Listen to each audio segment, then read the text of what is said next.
Whenever talking to a friendly, a neutral, an unknown, or a hostile who's not attacking you, you do not want to be what we called squared off in a stance like this. Because you're not mobile, you cannot move quickly, and plus you are exposed with your groin, and if he or she kicks you, you can't move fast enough. So what you want to do is blade your body. Well, what does that mean? Well, because I'm right-handed, my weapon side is my right hand. Now, if you're left-handed, you'll have your left leg back. You want your feet directly under your shoulders, and that way you can rapidly move in any direction. Law enforcement calls this the interview stance, but I call it the alert stance because that's what you have to be. You have to be alert. And of course, when you're talking to someone, you never know what's going to happen. They may suddenly become hostile. So when you are in this stance, you always have your hands up. Now, you don't want to be doing this because that shows fear. So when you're talking with somebody, use your hands, talk with your hands. Now, a lot of people, this is not comfortable. Or play with your ring. Or if you have a ticket book, have that ticket book up. Why? Because if your hands are down, it's easy to get struck and their action is faster than your reaction. And by the time you bring your hands up, you could be struck. But if your hands are here and you're talking with them, sir, how can I help you out? Ma'am, what seems to be the problem? And if all of a sudden they strike, it's just from here to there. So this is a thing that will keep you alert. Now, if while in the alert stance, suddenly that person becomes hostile and attacks you, then the next step is an imminent conflict stance. And as you can see, I bend the knees slightly. That hand that was talking, helping me talk, is now up and protecting my face, whether open hand or closed fist. And this weapon is deployed. Now, because they're attacking me, I may not have to hit them because just deploying this may be enough to make them back off. And of course, I have a right to pull it out. I'm not going to intimidate them with it before then, but up here, I intend to use it if they move in on me. So the next step would be an actual conflict, but maybe the imminent conflict stance is enough to de-escalate the situation. For deploying the straight baton, you want your baton ring on your non-weapon side. Now, because I'm right-handed, my primary hand, my weapon side back. Now, yes, technically the weapon, your baton, is on your non-weapon side, but that's because you have to do what's called a cross draw. Now, if he's aggressing you or she's aggressing you, the hostile suspect, then you want to be able to quickly pull it out and get it away from them. Because if you were towards them, by the time you pulled it out, they can jam you up and you won't be able to use the baton. So a cross draw it's on the non-weapon side.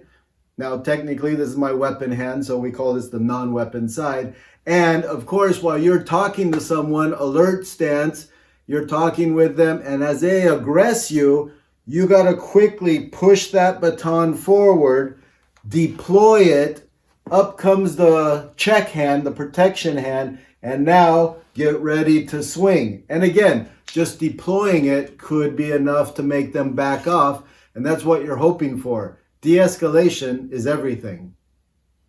For those of you who carry the side handle baton, it would be also in the baton ring, but the handle is pointing rearward. Think of a pistol. The pistol grip, finger indexed like you would a gun, muzzle, that would be the way it is in the key ring. Now, of course, if you were left-handed, it'd be on the other side with the handle back.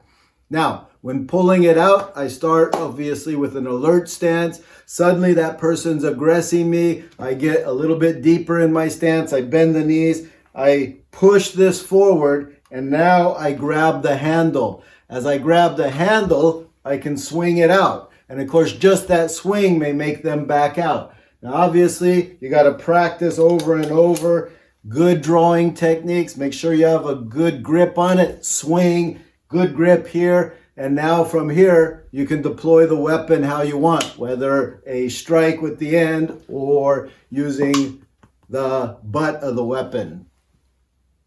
For those of you who carry the expandable baton, it is going to be on your weapon side. And since I'm right-handed, it's on my right side.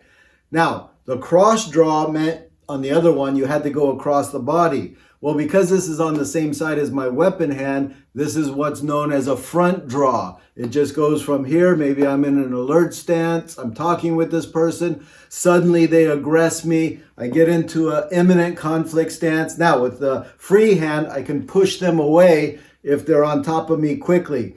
Or if they're at some distance, hey, stop, stop, and then go for my weapon. Now, giving the international symbol for stop is one more thing that's going to be in my report. Now, I pull it out and I deploy it. Now, again, just the sound of that and just the movement could be enough to persuade the person to stop their attack. If not, then I have no choice but to strike. Regardless of what kind of baton you're going to be carrying, learning how to draw it quickly is essential for your safety. And it's all about muscle memory. In fact, you should practice this quite often and quickly go to it, deploy it, think of scenarios. Because if you cannot deploy this quick enough, then he can be right on you or she can be right on you and harm you. Now, things can interfere with this. For example, I don't always want to be with just my uniform. Maybe I have to wear a jacket over my uniform during inclement weather. Well, I got to practice with that because that could interfere with deploying my baton. So what about gloves? If it's a winter and it's very cold and you have to wear gloves, that too can interfere. So you've got to learn to grab this and under different circumstances. Of course, we're going to talk about the actual grip next. I've been an advisor on the board of advisors on Security Training Center for 2 decades since the company was first formed. And this baton training video is just part of the contribution I've made over the years.